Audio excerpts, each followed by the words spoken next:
একবার ভাবুন তো, যদি এমন হতো যে শুধু কয়েকটা শব্দ লিখেই সিনেমার মতো একটা দৃশ্য বানিয়ে ফেলা যায়। অবিশ্বাস্য লাগছে, তাই না? আজকের এই আলোচনাতে আমরা ঠিক এটাই দেখব, কিভাবে আর্টিফিশিয়াল ইন্টেলিজেন্স বা এআই এই অসম্ভব কল্পনাটাকে সত্যি করে তুলছে। এই যে স্ক্রিনে লেখাটা দেখা যাচ্ছে, এটা কিন্তু সাধারণ কোনো লেখা না। এই কথাগুলোই ওপেনএআই এর সোরা মডেলে দেওয়া হয়েছিল, আর তার থেকেই তৈরি হয়েছে একটা জীবন্ত, একেবারে সত্যিকারের মতো ভিডিও। এটা তো সবে শুধু একটা ঝলক, যা আমাদের দেখাচ্ছে এই টেকনোলজি আসলে কতটা শক্তিশালী হতে পারে। তো আসল প্রশ্নটা তাহলে কি? কিভাবে সাধারণ কয়েকটা লাইন লেখা থেকে এমন একটা সিনেমার মতো দৃশ্য তৈরি হয়ে যাচ্ছে? না, এটা কোনো জাদু নয়, যদিও দেখতে ঠিক জাদুর মতোই লাগে। এর পেছনে আছে বেশ জটিল কিছু প্রযুক্তি আর দারুণ সব কৌশল।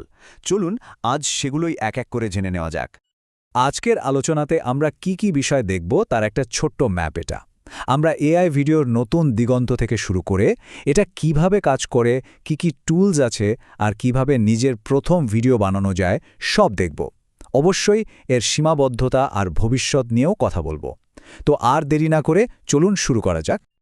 আচ্ছা, তাহলে আমাদের প্রথম পর্বে আসা যাক। সবচেয়ে বড় যে ব্যাপারটা ঘটছে তা হলো এআই ভিডিও টেকনোলজি কিন্তু সবার হাতে একটা অসাধারণ ক্ষমতা তুলে দিচ্ছে। এখন ভালো কোয়ালিটির ভিডিও বানানোর জন্য আর বড় কোনো স্টুডিও বা দামি ক্যামেরার দরকার পড়ছে না। একদম সহজ করে বললে, এটা এমন একটা টেকনোলজি যা আমাদের লেখা বা নির্দেশকে বুঝতে পারে, আর সেটাকে একটা চলন্ত ছবিতে বদলে দেয়। ব্যাস, এটাই হলো টেক্সট টু ভিডিও মডেলের মূল কাজ। আচ্ছা, তাহলে এবার একটু গভীরে যাওয়া যাক। চলুন দেখি এআই ঠিক কিভাবে এই ভিডিওগুলো বানিয়ে ফেলে। এর পেছনে কিন্তু কয়েকটা আলাদা আলাদা পদ্ধতি আছে। দেখুন, ভিডিও বানানোর দুটো মূল পদ্ধতি আছে। একটা হলো টেক্সট টু ভিডিও, মানে এখানে শুধু লেখা থেকেই একেবারে শূন্য থেকে একটা নতুন ভিডিও তৈরি হয়।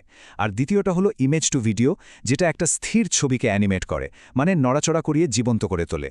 বিশেষ করে কোনো একটা চরিত্র বা দৃশ্যের ধারাবাহিকতা ধরে রাখার জন্য এটা দারুণ কাজের। ওহ, আরেকটা ধরনও কিন্তু আছে, সেটা হলো ভিডিও টু ভিডিও। এটার কাজ হলো আপনার কাছে আগে থেকেই থাকা কোনো ভিডিওর মান আরও ভালো করা, ধরুন রেজলিউশন বাড়ানো, বা সেটার স্টাইলটাই হয়তো পুরোপুরি বদলে দেওয়া। তো পদ্ধতিগুলো তো জানা গেল। এখন প্রশ্ন হলো, এগুলো ব্যবহার করার জন্য বাজারে কি টুলস আছে? চলুন এবার সেদিকেই নজর দেয়া যাক। এই স্লাইডটা বেশ ইন্টারেস্টিং, কারণ এখান থেকে বোঝা যাচ্ছে যে বাজারটা কিভাবে বিভিন্ন দিকে ভাগ হয়ে যাচ্ছে। একদিকে যেমন আছে ওপেনএআই, সোরা বা রানওয়ের মতো শক্তিশালী টুল, যেগুলো প্রায় সিনেমার মতো ভিজুয়াল তৈরি করতে পারে। আবার অন্যদিকে সিনথেসিয়ার মতো টুলগুলো তৈরি হয়েছে মূলত কর্পোরেট কাজের জন্য, যেমন ট্রেনিং বা মার্কেটিং ভিডিও। আর যারা একদম নতুন, কেবল শুরু করতে চান, তাদের জন্য হেলু বা পিকা ল্যাবসের মতো কিছু ফ্রি অপশনও আছে।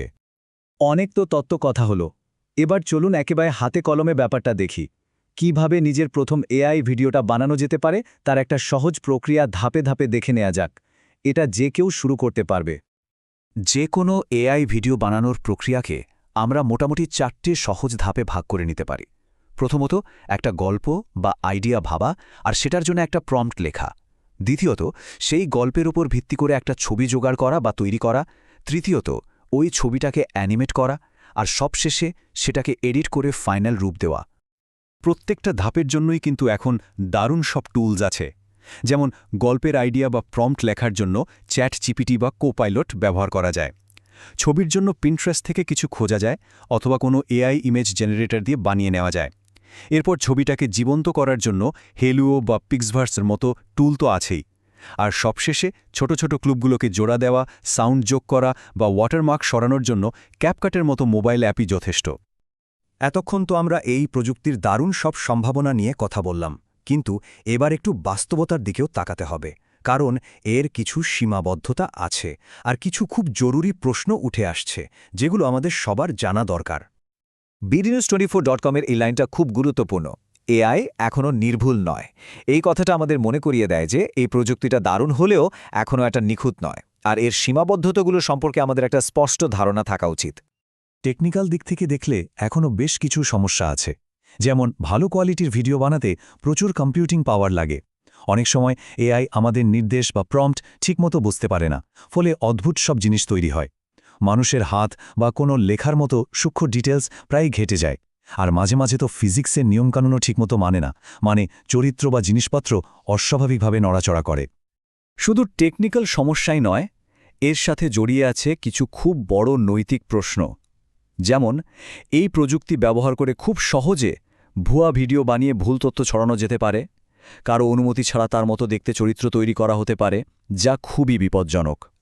আর সবশেষে কপিরাইটের প্রশ্ন। যে বিশাল ডেটার ওপর ভিত্তি করে এআই শিখছে, সেই ডেটার মালিকানা কার? এই সব বিষয় নিয়ে কিন্তু এখন বিশ্বজুড়ে বড়সড় বিতর্ক চলছে।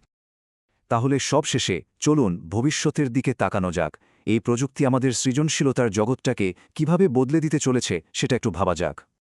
শেষ কথা হল, এআই ভিডিও বানানোর প্রক্রিয়াটাকে সবার জন্য সহজ করে দিচ্ছে, এটা সত্যি। কিন্তু এটা দিন শেষে একটা টুল বা হাতিয়ার মাত্র। একে ঠিক পথে চালানোর জন্য মানুষের সৃজনশীলতা, ভাবনাচিন্তা আর নৈতিক বিচারবুদ্ধির কোনো বিকল্প নেই। শেষ করার আগে একটা প্রশ্ন সবার জন্য রেখে যেতে চাই। ভাবুন তো, যখন যে কেউ যে কোনো ধরনের বাস্তবতা তৈরি করে ফেলতে পারবে, তখন আমরা কোনটা বিশ্বাস করব?